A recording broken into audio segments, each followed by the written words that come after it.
ओम नमो भगवते वासुदेवाय नमः।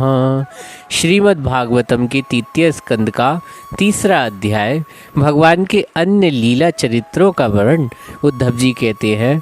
इसके बाद श्री कृष्ण अपने माता पिता देवकी वासुदेव को सुख पहुंचाने की इच्छा से बलदेव जी के साथ मथुरा पधारे और उन्होंने शत्रु समुदाय के स्वामी कंस को ऊंचे सिंहासन से नीचे पटक कर तथा उसके प्राण लेकर उसकी लाश को बड़े जोर से पृथ्वी पर घसीटा। सांदीपनी मुनि के द्वारा एक बार उच्चारण किए हुए संगोपांग वेद का अध्ययन करके दक्षिणा रूप उनके मरे हुए पुत्र को पंचजन नामक राक्षस के पेट से यमपुरी से लाकर दे दिया।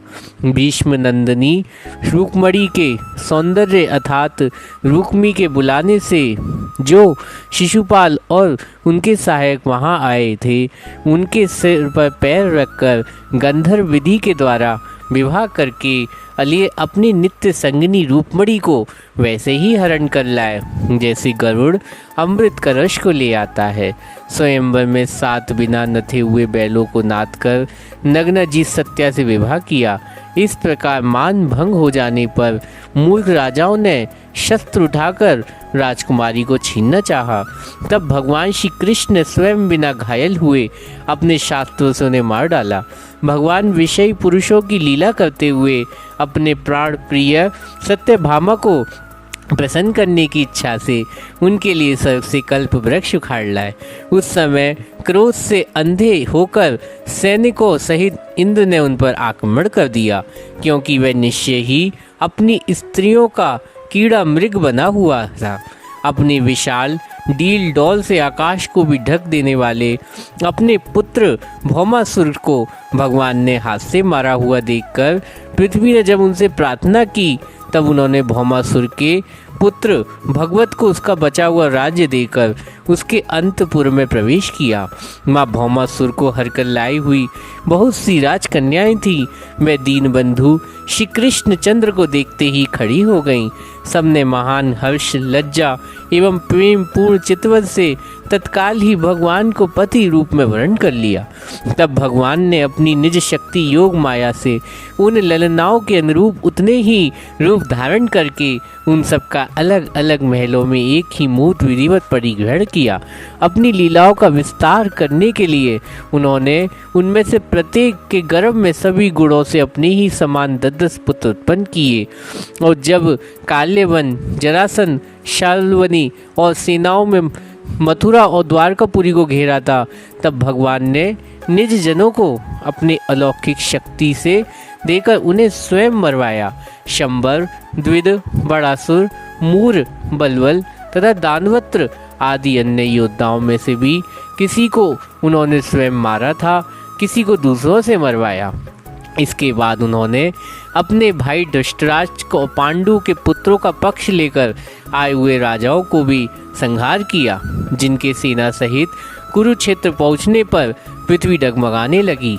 कर्ण, दुशासन और शकुनु की खोटी सलाह से जिनकी आयु और श्री दोनों नष्ट हो चुकी तथा भीमसेन की गदा से जिसकी जांग टूट गई थी, उस दुर्योधन के अपने साथियों सहित पृथ्वी पर पड़ा देखकर उन्हें प्रसन्नता ना हुई। सोचने लगे, यदि द्रोण, भीष्म, अर्जुन और भीमसेन के द्वारा इन 18 असोहनी सेना का विपुल संहार भी हो गया तो इससे पृथ्वी का कितना भार हल्का हुआ। अभी तो मेरे अंश रूप प्रद्युम्न आदि के बल से भरे हुए यादवों का दुस्सह दल बना ही हुआ है। जब ये मधुपान से मतवाले हो लाल लाल आंखें करके आपस में लड़ने लगेंगे तब उससे इनका नाश होगा। इसके सिवा और कोई उपाय नहीं। असल में मेरे संकल्प करने पर यह स्वयं ही अंतर्ध्यान हो जाएंगे। यह सोचकर भगवान युधिष्ठिर ने अपनी पैतृक राजगद्दी पर बैठाया और अपने सभी सगे संबंधी सत्पुरुषों का मार्ग दिखाकर आनंदित किया। उत्तरा के उदर को जो अभिमन्यु पूर्व वंश का बीज स्थापित किया था वह भी अश्वत्थामा के ब्रह्मास्त्र से नष्ट हो चुका, किंतु भगवान ने उसे बचा लिया। उन्होंने धर्मराज युधिष्ठिर से 3 अश्वमेध यज्ञ कराए और वे भी श्री कृष्ण के अनुगामी होकर अपने छोटे भाइयों की सहायता से पृथ्वी की रक्षा करते हुए बड़े आनंद से रहने लगे। विश्वात्मा भगवान ने भी द्वारकापुरी में रहकर लोक और वेद की मर्यादा पालन करते हुए सबका प्रकार से भोग भोगे, किंतु सांख्य योग की स्थापना करके उनके लिए कभी आसक्त नहीं हुए।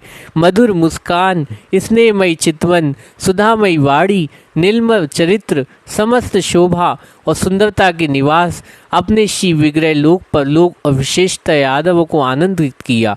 रात्रि में अपनी प्रियाओं के साथ क्षणिक अनुराग युक्त होकर समुचित विहार किया। इस प्रकार उन्हें भी सुख दिया। इस तरह बहुत वर्षों विहार करते करते उन्हें गृहस्थ आश्रम संबंधी भोग सामग्रियों से वैराग हो गया। ये भोग सामग्रियाँ ईश्वर के अधीन और जीव भी उनके अधीन। जब योगेश्वर भगवान श्री कृष्ण ही उनके वैराग हो गया था, तब भक्ति द्वारा उसका अनुगम करने वाला भक्त तो उन पर विश्वास कैसे करेगा। एक बार द्वारकापुरी खेलते हुए यदुवंशी और भोजवंशी बालकों ने खेल खेल में कुछ मुनीश्वरों को चिढ़ा दिया। तब यदुकुल का नाश ही भगवान का विष्ट है, यह समझकर उन ऋषियों ने बालक को श्राप दे दिया। इसके कुछ महीने बाद ही भावी वंशी भोज अंधकवंशी यादव बड़े हर्ष रथ पर चढ़कर प्रवास क्षेत्र गए। मां स्नान करके उन्होंने उस तीर्थ के जल से पितर देवता ऋषियों को तर्पण किया तथा ब्राह्मणों में श्रेष्ठ गौएं दी। उन्होंने सोना, चांदी, शैया, वस्त्र, मृगचम, कंबल, पालकी, रथ, हाथी, कन्या, ऐसी भूमि जिसकी जीविका चल रहे नाना प्रकार के सरस अन्न भी भगवत अर्पण कर ब्राह्मणों को दिए। इसके पश्चात गौ ब्राह्मण के लिए प्राण धारण करने वाले उन वीरों ने पृथ्वी पर सिर टेक कर उन्हें प्रणाम किया। हरे कृष्णा।